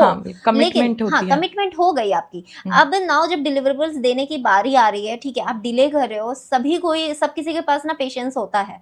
आप एक बार कोई टाइमलाइन देते हो, कोई डेडलाइन देते हो, बंदा उस समय तक वेट करता है। उसके बाद भी यदि आप डिलीवरेबल्स नहीं दे रहे हो, जो मुझे किस्सा अच्छे से याद है प्रॉपर, कि वो जो भी स्मॉल बिजनेस था उसने प्रॉपर एक ज्वेलरी बॉक्स भेजा था, और वो दिखने में सोफे के तरीके का था। उन्होंने सिर्फ सोफे की फोटो खींच के डाल दी, और वो लुक लाइक ऐसा लग रहा है कि जैसे सोफा है, और वो लगी नहीं रहा कि वो ज्वेलरी बॉक्स है। और सच में यदि उसको कोई देखे ऐसे खोल के, तो उसे पता चले कि भैया ये कितना प्यारा चीज है, और अंदर भी सामान रखा था। हाँ, अंदर भी सामान रखा था, जिसे खोल के दिखाया भी नहीं। मतलब कितने प्यार से उस बंदी ने उसको पैक करके अवनीत कौर के लिए भेजा होगा, जो अवनीत कौर ने बिल्कुल डिसरिस्पेक्टफुल, सबसे पहले तो उनकी कन्वर्सेशन ही इन चीजों को लेके काफी ज्यादा हीट प्रोड्यूस हो गई थी, कि भाई मतलब इतना ज्यादा हीट कन्वर्सेशन हो गई थी ऑलरेडी, कि भाई वो कर ही नहीं रहे थे। देन आफ्टर मुझे ये भी याद आया था कि मुझे याद है कि अवनीत ने ये बोला कि हम तो इतना पैसा चार्ज करते हैं स्टोरी का, आपका ये प्रोडक्ट मेरे लिए कोई मायने नहीं रखता। तो ये भी एक काफी ज्यादा डिसरिस्पेक्टफुल है, क्योंकि एक स्मॉल बिजनेस जो कर रहा है उसके लिए 100 रुपए की चीज भी बहुत वैल्यू करती है, चाहे कितने भी,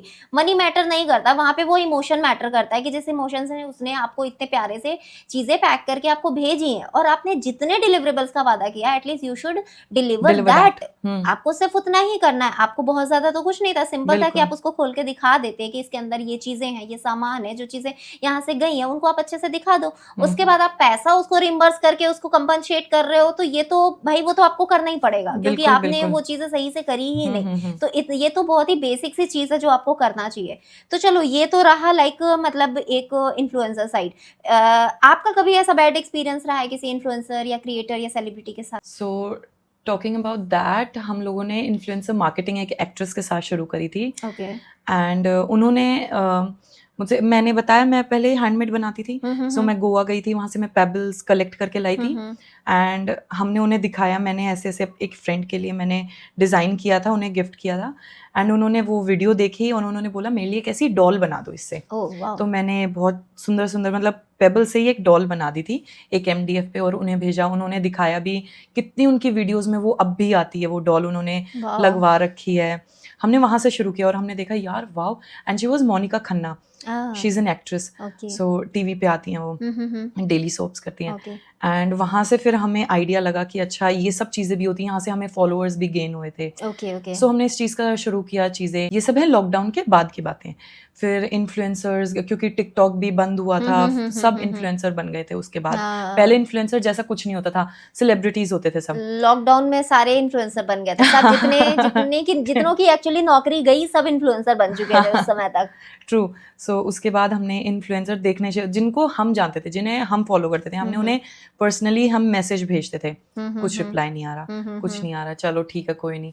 फिर हमने स्टडी किया थोड़ा, मेरे मजदूर ने दिमाग लगाया, मेरी बहन ने, कि जो कॉम्पिटिटर्स हैं उनको जाके देखते हैं वो किन किन के साथ कोलैबोरेट कर रहे हैं, कैसा उनका सीन है। तो हमने वहाँ से सीन शुरू किया।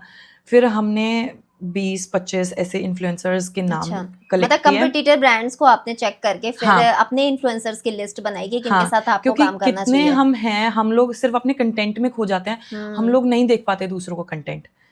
जो काफी बड़े बड़े हैं उनका याद रहता है, बोहो गर्ल हो गया, चलो हाँ उनको हम बहुत टाइम से देख रहे हैं, काफी बड़े बड़े इन्फ्लुएंसर्स को तो जानते हैं, लेकिन जो यार थोड़ा मीडियम लेवल के उन्हें नहीं जानते। तो अब उनको कैसे रीच आउट करे, वो हमें हमारी चीज़ दिखी कॉम्पिटिटर ब्रांड से। उनको फिर हमने नोट डाउन किया, उन सबको फॉलो किया, उनका कंटेंट देखा।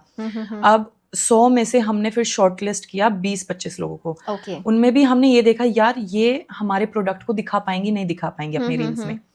उस तरीके से फिर हम शॉर्ट डाउन करते करते हम 10 पे आए। फिर हमने अपने PR भेजे, आपको भी भेजा था हमने उनमें से कि आप सिलेक्ट करो जो आपको पसंद आए, we are ready to serve. उनमें से कितनी चीजें ऐसी भी थी कि भाई जो उन्होंने सिलेक्ट की भाई थी नहीं। एक इन्फ्लुएंसर के साथ ऐसा हुआ, वो जो सिलेक्ट करी थी वो सारे आउट ऑफ स्टॉक हो रहे थे, ऐसा भी हो रहा था।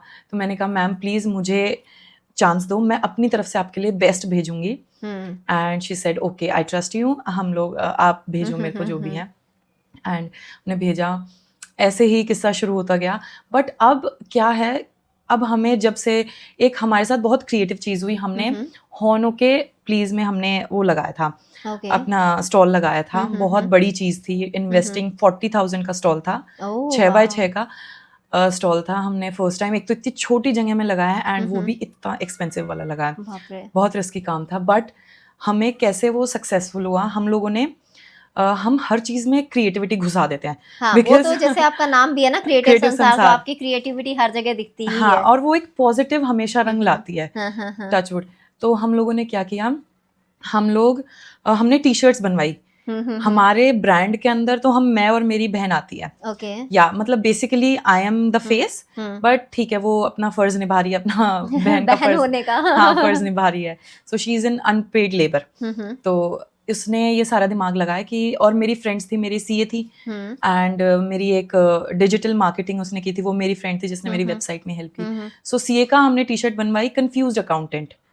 हाँ, एंड डिजिटल मार्केटिंग वाली जो थी उसकी हमने DDM, she was very lazy in her work, so ढीली डिजिटल मार्केटर, ऐसे करके। एंड मैं तो क्रिएटिव संसार की मालकिन और मेरी बहन क्रिएटिव संसार की मजदूर। सो ऐसे हम लोगों ने स्टॉल पे हम लोग अपनी टी-शर्ट्स ही पहन के जाते थे।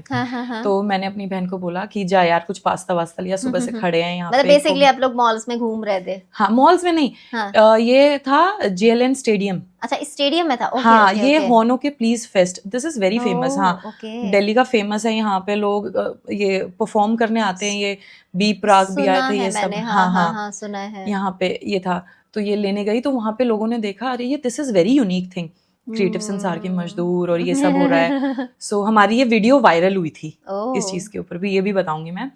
तो क्या हुआ, हमारा ये इसके साथ फोटो खिंचवा रहे हैं, इवन फूड स्टॉल वाले भी फोटो खींच रहे हैं, यार ऐसा हम भी करेंगे, वैसा करेंगे। काफी क्रिएटिव था ना ये। तो इस चीज से हमारे अराउंड 500 फॉलोअर्स हमारे गेन हुए।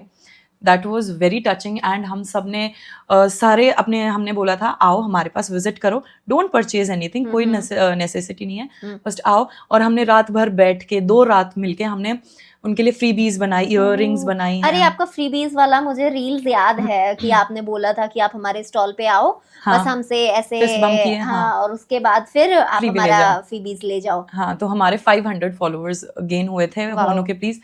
तो इट वाज, अगर मैं प्रॉफिटेबिलिटी के बारे में बात करूँ तो नो प्रॉफिट नो लॉस था, बिकॉज दिल्ली में स्टॉल लगाना हमारा इट्स लाइक वहाँ पे हर जगह मार्केट है, एंड सरोजनी मार्केट, लाजपत, हर जगह, तो इतना प्रॉफिट हो नहीं पाया वहां से।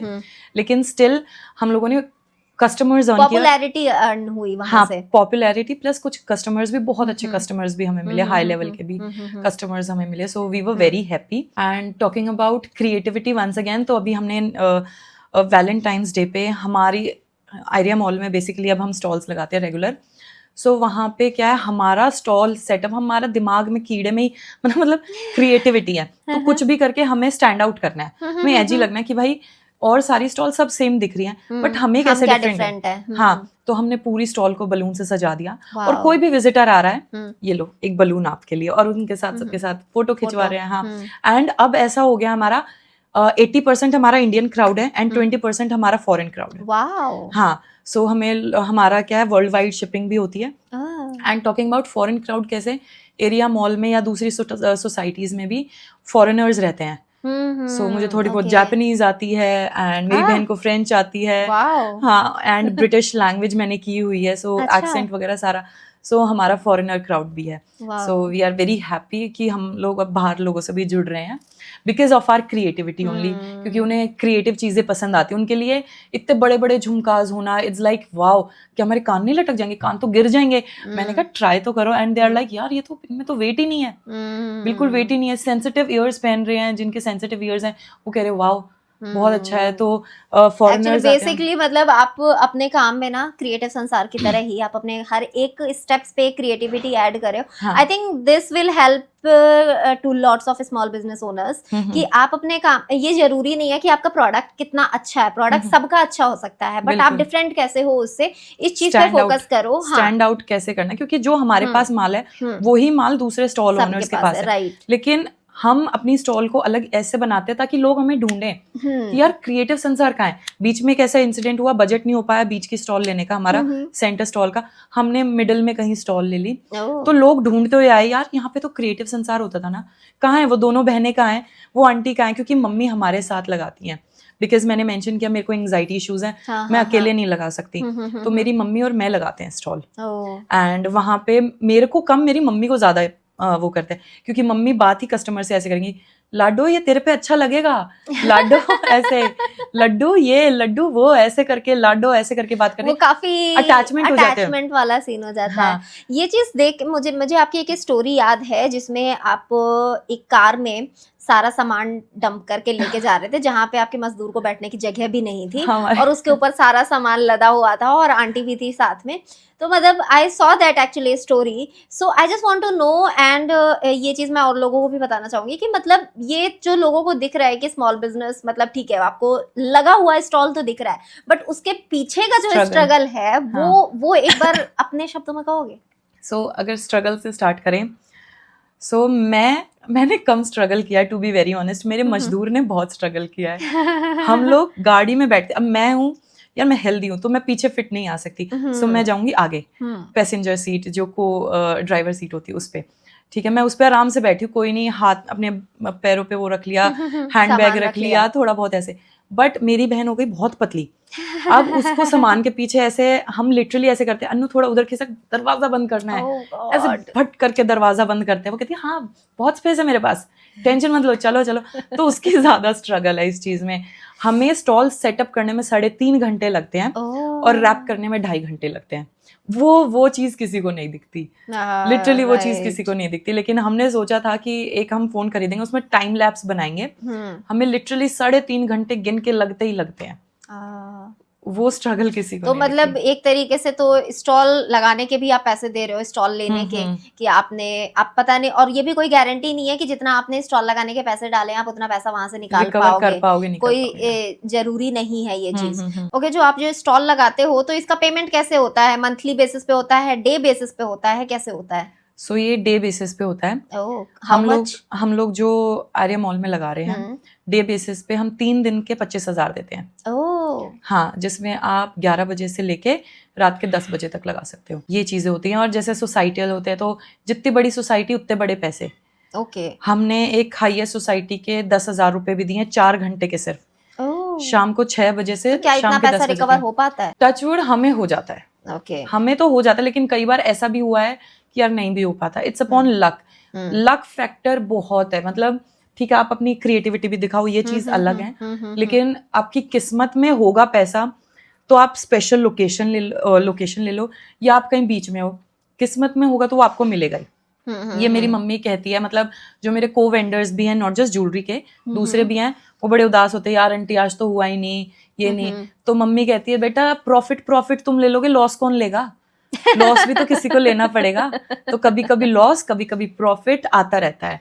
तो ये वाइस वर्सा है। ये एक ही गाड़ी के 2 पहिए हैं जो कि चलते रहते हैं। कभी प्रॉफिट कभी लॉस, ये वाली चीजें चलती रहेंगी। राइट। ऐसा है कि एक जगह हमने 2000 में स्टॉल लगाई सोसाइटी में, हमने मतलब पूरे महीने का रिकवर कर लिया। वाह। हाँ, ऐसा भी हुआ है। और एक जगह ऐसा है जहाँ पे इतनी एक्सपेंसिव स्टॉल लगी है, हमें हमारी स्टॉल भी नहीं निकली, माल तो दूर की बात है, प्रॉफिट तो बहुत दूर की बात है। ऐसा भी होता है। सो लक फैक्टर, मतलब दोनों चीजें हैं, आपको ये मान के चलना पड़ेगा, कोई जगह आपको प्रॉफिट दे सकती है, कोई जगह लॉस, और उन चीजों को आपको मेंटेन कैसे करना है। और हाँ, दिमाग तो लगाना बहुत जरूरी है कि कहाँ पे आप सोचोगे कि कहाँ पे आपकी क्लाइंट्स ऐसे मिल सकते हैं जहाँ से आप मतलब अच्छा बेच सकते हो, उस हिसाब से आप स्टॉल्स लगाओ। बिल्कुल बिल्कुल। ओके, ये तो हो गई स्टॉल्स की बात। Like this is very hectic. भाई मैंने वो स्टोरी देखी तो मुझे देख के समझ में आ रहा था कि कितना बड़ा स्ट्रगल है, क्योंकि ये जो सिर्फ स्टॉल हमें सजा धजा दिख रहा है ना, जिसके पीछे 2 लड़कियां प्यारी सी खड़ी हैं, सामान बेच रही हैं, भाई इसको लगाने के लिए कितनी मेहनत लगी और इसको फिर उतारने में कितनी मेहनत लगी, और आई थिंक आप लोगों को घर पहुंचने में भी 11-12 बहुत आराम से बच जाते हैं, समटाइम्स इससे ज्यादा ही हो जाते हैं। नहीं 11-12 नहीं, ये तो बहुत प्यारा टाइम हो गया। 11-12 तो तब बजते हैं अगर हम 8-9 बजे रैप करना शुरू किया। हमें जब रैपिंग होती है हम घर पे पहुंचते हैं 2:30-3 बजे। 2:30-3 बजे हमने जब हॉर्न ओके प्लीज में हमने वहां पे रैप करना, क्योंकि वहां पे रात भर मतलब क्राउड रहता है। हाँ, ड्रिंक्स चलती हैं खूब। तो हमने वहां रैप करना शुरू किया था 2:30 बजे। हमें घर पहुंचते पहुंचते हम सुबह 5-6 बजे पहुंचे हैं। ओह माय ऐसा भी हुआ है। ये पीछे की कहानियां हैं। अब मैं बताऊं, स्ट्रगल की बात बताऊं तो मेरा भतीजा है अविश, सो उसे बहुत इंटरेस्ट है बिजनेस में। वो पढ़ाई में जैसा भी है, लेकिन वो मेरे को आइडियाज देता है। 8 साल की उम्र में मेरे को आइडियाज दे रहा है कैसे सेल करना चाहिए, कैसे नहीं करना चाहिए। तो वो मेरे साथ कई बार स्टॉल्स पे जाता है। वो मेरे मजदूर की तरह जाता है, वो पीछे बैठ के और कहता है अभी मेरे पास तो बहुत स्पेस है, देखो मैं बिल्कुल बिछा हुआ नहीं हूँ। ऐसे फनी इंसिडेंट है।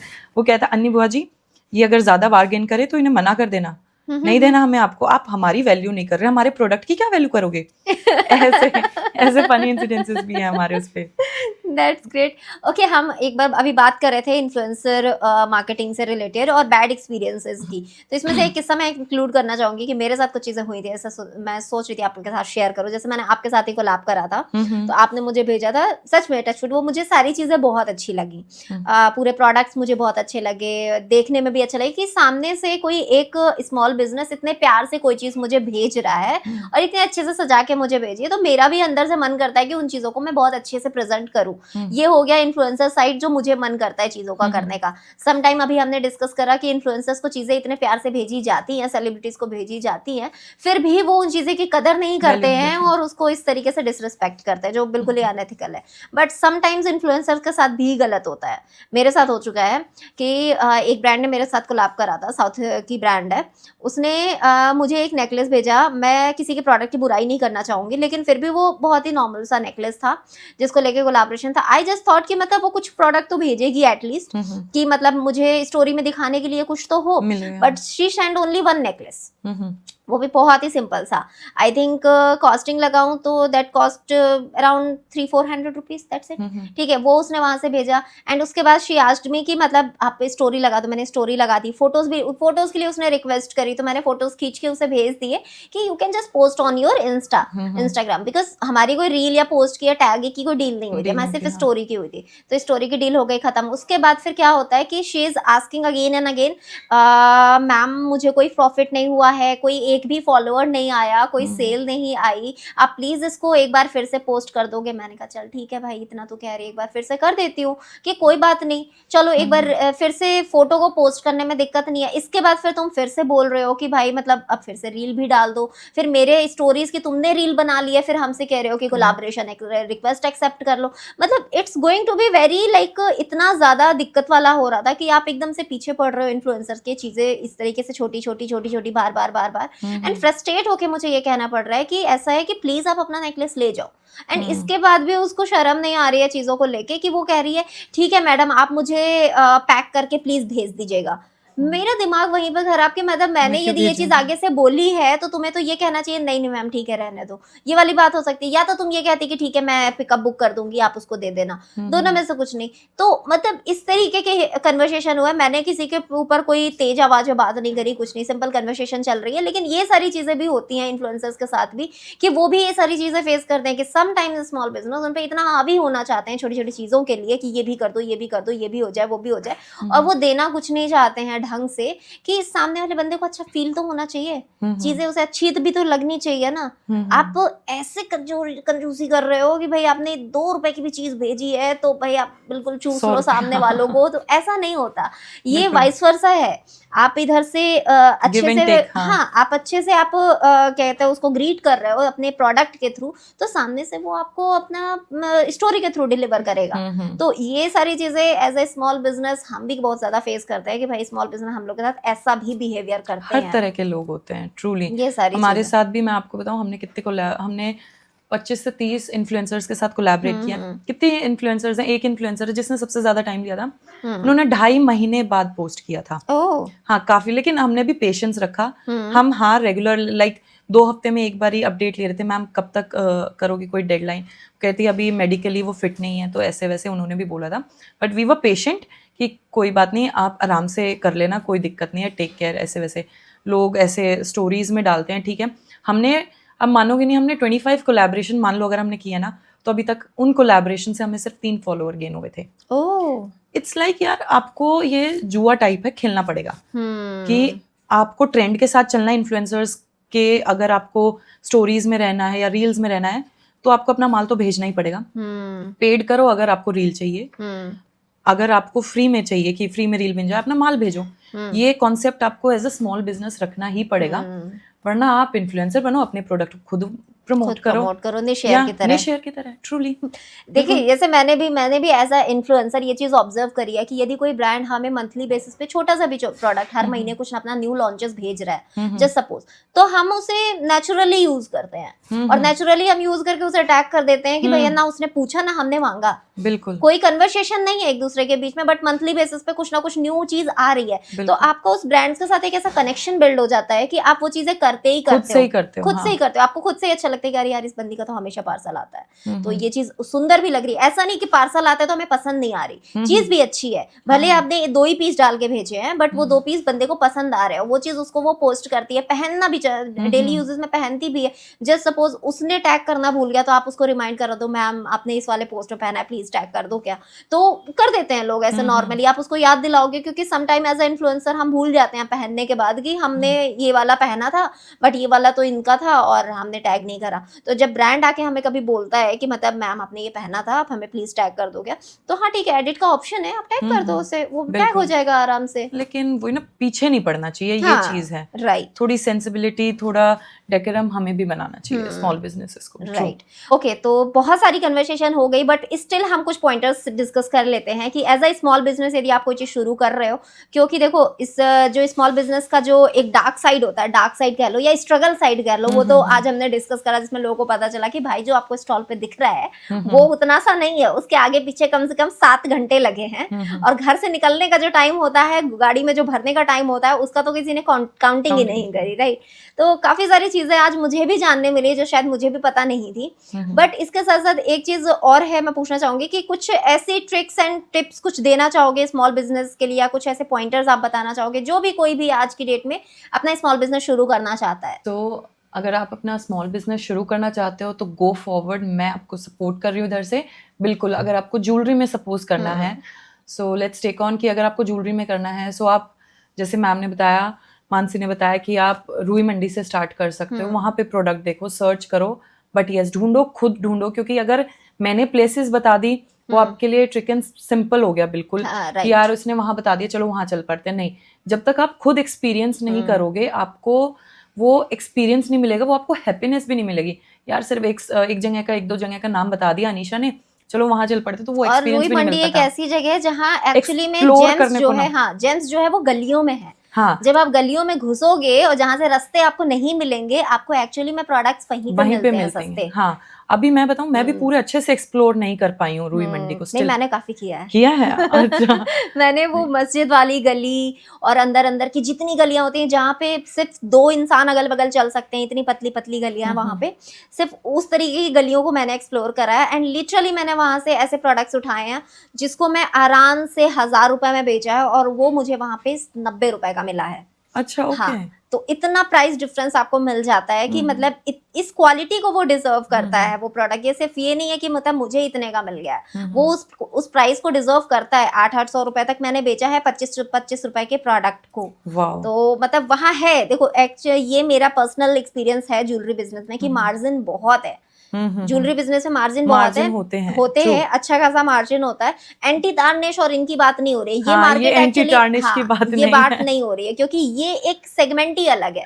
एंटी टार्निश और ये जो स्टेनलेस स्टील वाली होती है ये सेगमेंट अलग है। बात यहाँ पे इमिटेशन ज्वेलरी, सिल्वर ज्वेलरीज और कहते हैं एडी में हो गई, एडी ज्वेलरीज और कुंदन ज्वेलरीज, इन सब ज्वेलरीज की मार्केट की बात हो रही है। तो इनमें मार्जिन आपको इतना भर भर के मिलने वाला। कोरियन ज्वेलरीज भी, कोरियन ज्वेलरीज आपको बहुत सस्ती मिलती हैं। कोरियन ज्वेलरीज आपको लिटरली आप बिलीव नहीं करोगे, जो आप सवाना से खरीदते हो 250 रुपए की, दैट कॉस्ट यू होलसेल में महज 15 रुपए की या फिर 20 रुपए की, मैक्स 25 रुपए की, इससे ज्यादा की वो नहीं बिकेगी। 25 रुपए में आपको हर एक कोरियन ज्वेलरी मिल जाएगी जो सवाना पे, अर्बैनिक पे 250, 300, 400 की बिक रही है, उन सबकी कॉस्ट सेम है। तो इस तरीके के प्राइस रेट्स हैं सदर मार्केट में, बट आपको एक्सप्लोर करना पड़ेगा, खोजना पड़ेगा, दुकानें देखनी पड़ेंगी, तभी जब आप पर्सनल एक्सपीरियंस लोगे तभी आपको पता चलेगा। लेकिन अभी की मैं अगर बात बताऊं, कोरियन ज्वेलरी जैसे अगर आप होलसेल की बात करो तो 50 रुपीज 55 रुपीज ऐसे मिल रहा है, लेकिन सवाना वगैरह पे, अर्बैनिक पे 400 500 में भी सेल हो रही है। बट डोंट वरी, आपको creativesansar.in पे आना है और वहाँ हम आपको आराम से 150 रुपए की, अभी इतना ब्यूटीफुल पीस, अभी मैंने इतनी बड़ी इयरिंग हम लोग 150 में सेल कर रहे हैं। बहुत सुंदर चीजें हैं, भाई आप जाके देखोगे वेबसाइट पे तो आपको दिखेंगी। एंड सेकेंडली आप फर्स्टली तो आप एक्सपीरियंस करो, खुद जाके देखो तब तक। सेकेंडली अगर आपको जैसे, अगर मैं एंटी टार्निश की स्पेसिफिकली बात करूं, डायरेक्ट 316L में मत घुसना बिल्कुल भी, वे बहुत बहुत बड़ी बेवकूफ़ी होगी क्योंकि वो बिकती ही हजारों में है। अगर हम रीसेलिंग पे आए तो बात करें तो 1000 रुपए से स्टार्टिंग है 316L। तो वो कस्टमर जो नीश है वो बहुत नीश है, वो कस्टमर स्पेसिफिक कस्टमर्स हैं वो। अगर आप एंटी टार्निश में स्टार्ट करते हो तो स्टार्ट विद 304 स्टेनलेस स्टील, उसमें क्या है इलेक्ट्रोप्लेटिंग वाले सस्ते मिल जाते हैं, जो कि अगर आपको अगर अपने कस्टमर को भी भरोसे में डालना है तो आप ऐसे डाल सकते हो कि भाई देखो ये 3-4 महीने तक कहीं नहीं गया, आपके 200 रुपए वसूल हो गए, आपके 300 रुपए वसूल हो गए। हम लोग इतने में कोई भी ले लेगा, 200-300 रुपए में ज्वेलरी कोई भी आराम से खरीद लेता है, बहुत नॉमिनल। लेकिन एक सिंपल डेंटी ज्वेलरीज के लिए कोई 1000 रुपए एकदम से नहीं डालेगा, वो भी किसी अनजान, किसी नए सेलर पे। या तो आपको पता है कि भैया हाँ ये सेलर मेरा जानकार है, मुझे मालूम है कि इसकी ज्वेलरीज का बड़ा अच्छा रहता है किसी से, और इसमें माउथ टू माउथ पब्लिसिटी बहुत ज्यादा होती है। तो आपको इसके लिए टाइम लेने की जरूरत है, फिर आप हाई क्वालिटी ज्वेलरीज पे जाओ, आप स्टार्ट करो, then go for it. And mostly आपको क्रिएटिव, ये तो दिमाग में डाल के चलो, क्रिएटिव तो बनना ही बनना है। लक हमारे हाथ में नहीं है, लेकिन क्रिएटिविटी हमारे हाथ में। एक्चुअली लक आप अपने मेहनत से बदल सकते हो, तो बेस्ट है कि आप अपना काम करो, रिजल्ट की चिंता मत करो, और अंधे होके पैसा मत डालो किसी चीज में, दिमाग लगाने की बहुत जरूरत है। यस, तो अनीशा अब हम रैपिड फायर राउंड खेलने वाले हैं। ऑलमोस्ट हमने सब रैप अप कर चुका है। इस रैपिड फायर राउंड में कुछ फन भी होने वाला है, तो आपको बताना है कि दिस वर्सेस दैट, ठीक है? ओके, तो आप अपने मार्केटिंग के लिए किसको चूज करोगे, बड़े इन्फ्लुएंसर या फिर micro influencer? Micro influencers best choice. You know what, क्यों? क्योंकि वो आपको बड़े प्यार से रिटर्न देंगे, बहुत प्यार से, बहुत मेहनत से बनाएंगे चीजों को। I know.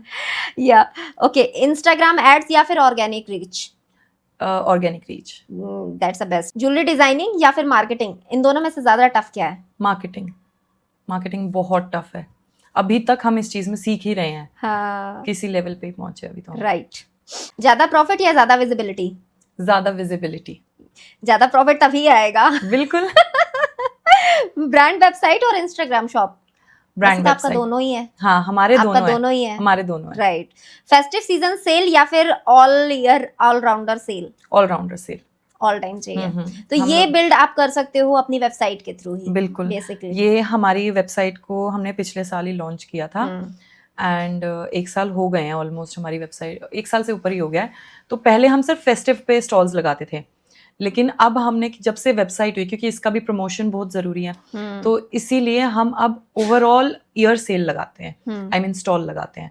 सो उससे क्या है, वेबसाइट की विजिबिलिटी आ रही है, उस पर ट्रैफिक भी आ रहा है, प्लस हमारी नॉर्मल स्टॉल से जो सेल हो रही है वो हो रही है। वरना हम साल में 4 सीजन होते हैं उसी पे स्टॉल लगाते थे बस, और दिन भर हम लोग, क्योंकि तब तो मेरी पढ़ाई भी चल रही थी, पता नहीं था। हाँ पढ़ाई भी चल रही थी, तो मुझे जरूरत भी नहीं हो। अब तो मेरा ये फुल टाइम है, और फुल टाइम जैसे हुआ मेरी वेबसाइट मैंने बनाई, एंड देन सारा कुछ इंस्टा पे डलना एंड शुरू आई हुआ। थिंक स्टॉल्स लगाना एक ज्यादा बेटर चीज है, बेटर देन कि आप कहीं एक शॉप खोल के बैठ जाओ। True. आप रेंट कहीं पे कर रहे हो, आप शॉप लोगे या तो हाँ. खरीदोगे या तो रेंट पे करोगे, और आप उसमें भी पैसे भर रहे हो, और आप कुछ स्पेसिफिक ऑडियंस के लिए हो चुके हो। हाँ. आप वहां पे जितनी ही विजिटर होगी उतना ही आपका काम होगा। और स्टॉल्स लगाने से बेनिफिट होते हैं कि आप अलग अलग तरीके की ऑडियंस को reach out अट्रैक्ट, करें। हाँ हाँ. रीच आउट कर सकते हो, और अलग अलग ऑडियंस आपको। और आपका ऐसा नहीं है कि आपका एक शॉप स्पेसिफिक है, सारी चीजें आपकी ऑनलाइन है, कि यदि एक बार एक क्लाइंट आया तो वो आपकी शॉप से, आपके ऑनलाइन बिजनेस से और आपके इंस्टाग्राम वगैरह से कनेक्ट होकर उन चीजों को बाय कर सकता है। बिल्कुल बिल्कुल। और एक चीज है मैं इंक्लूड करना चाहूंगी, जैसे एज अ इन्फ्लुएंसर या एज अ कस्टमर मैं एक चीज ऑब्जर्व करती हूँ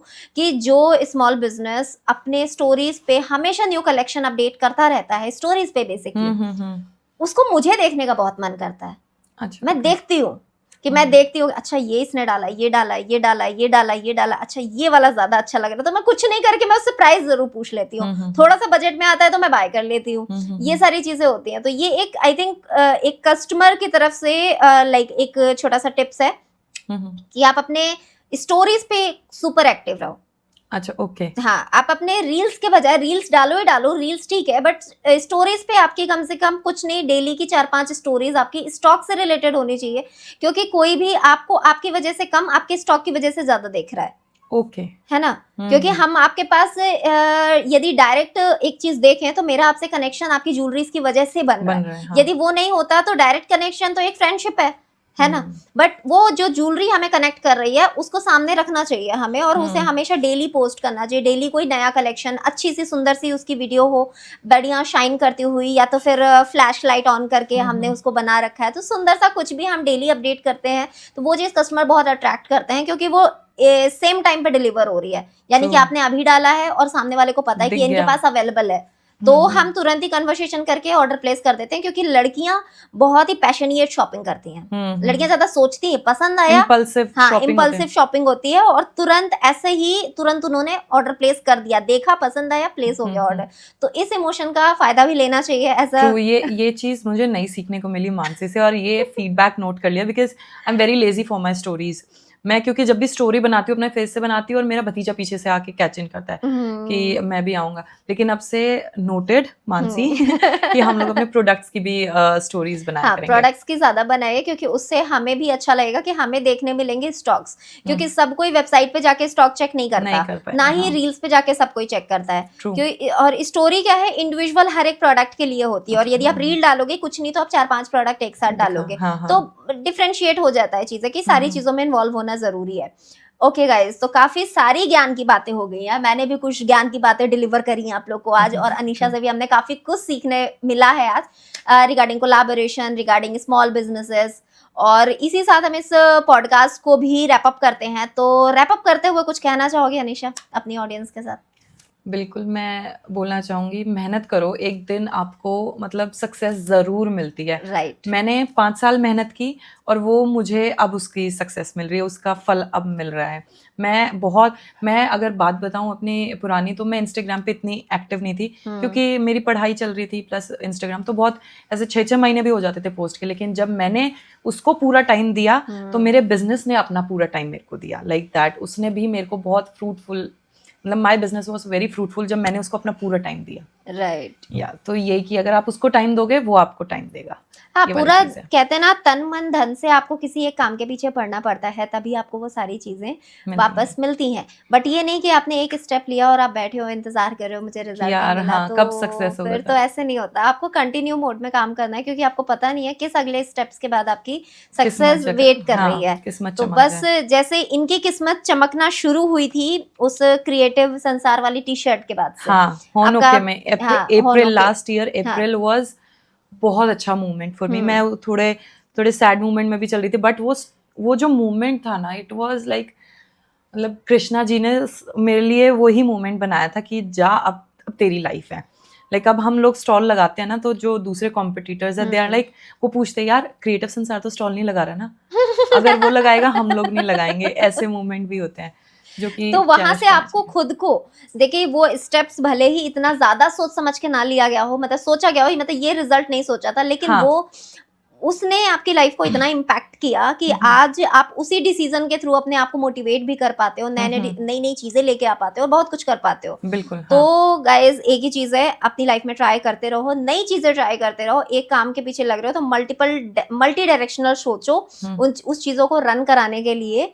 एंड मेरी तरफ से तो यही सजेशन रहेगा कि यदि कुछ करना चाहते हो शुरू, तो बस स्टार्ट कर दो, क्योंकि मैंने भी एक टाइम पे ज्वेलरी बिजनेस किया था। मैंने 5,000 रुपए लगा के उसी को सर्कुलेट करके मैंने 60-70 हजार रुपए कमाए थे विद इन 6 मंथ, और वो भी साइड बिजनेस, मैं जॉब कर रही थी तो मैं सैटरडे संडे जाया करती थी, तब मैं शॉपिंग करती थी वहां से रुई मंडी से। तो इस तरीके से जब मैं कर सकती हूँ, 5 साल से आप कर रहे हो, प्रॉफिटेबल बिजनेस है, और आप कितना अपग्रेड कर चुके हैं, आप इमिटेशन ज्वेलरी, इन सब ज्वेलरी से हटके आप एंटी तार्निश में भी हाई क्वालिटी ज्वेलरीज पे आ चुके हो। तो लाइक आप बहुत ही बड़े लेवल पे काम कर रहे हो। तो जब ये कर सकती हैं, हम कर सकते हैं, तो भाई आप भी कर सकते हो।